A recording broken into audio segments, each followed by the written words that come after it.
The parade highlights China's military readiness. How will that message be received by the rest of the world?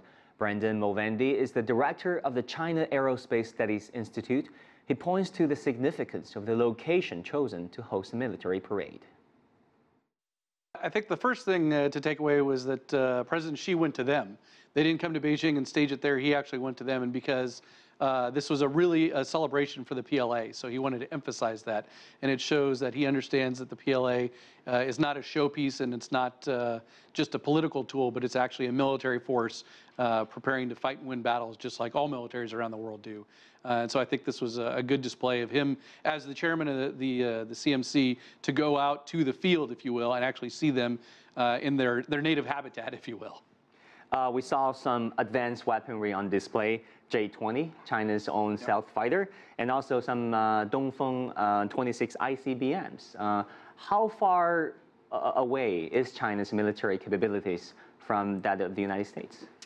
So it's hard to judge. There's certainly been a lot of advancements. In certain fields, China has caught up quite rapidly. They've had this program going on for many years, and they've done a great job producing some things. There's still some things where they lag. I think a lot of the structural reforms that President Xi has put into place recently has been aimed at combating that. And also on the personnel side, there's a lot of distance that needs to be covered. But certainly in some aspects, in high technology and hypersonic vehicles and things like that, China is near the leading edge and the front runner countries in the world. Also, President Xi Jinping, in his keynote speech, he said the PLA should be ready to assemble at any call and be capable of fighting and winning any battle with an invading enemy. What did you make of this speech?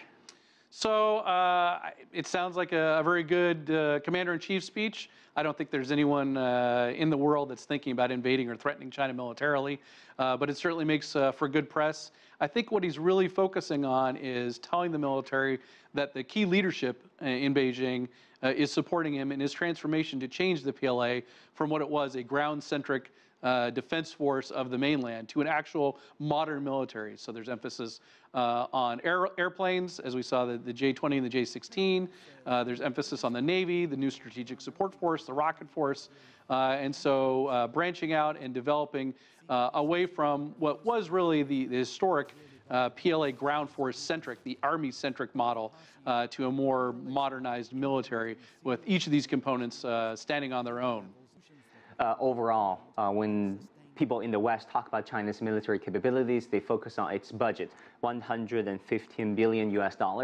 But still, that's just a quarter of that of the United States, right? And last year, President Xi Jinping announced a reduction of 300,000 army troops.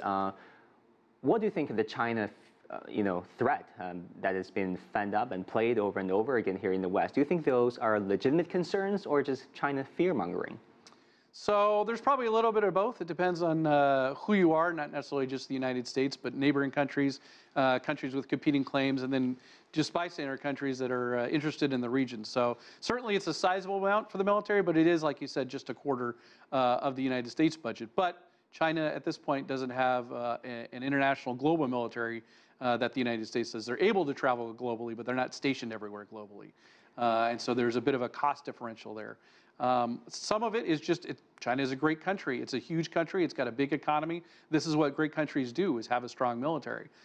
Certainly some of the things that they do with that military could be a cause of concern for interested actors, primarily in their region. But as we see China is starting to go out more, becoming a little bit more involved in the Middle East, a little bit more in Africa, there'll be people paying attention to these developments. That for sure. Thank you very much, Brendan.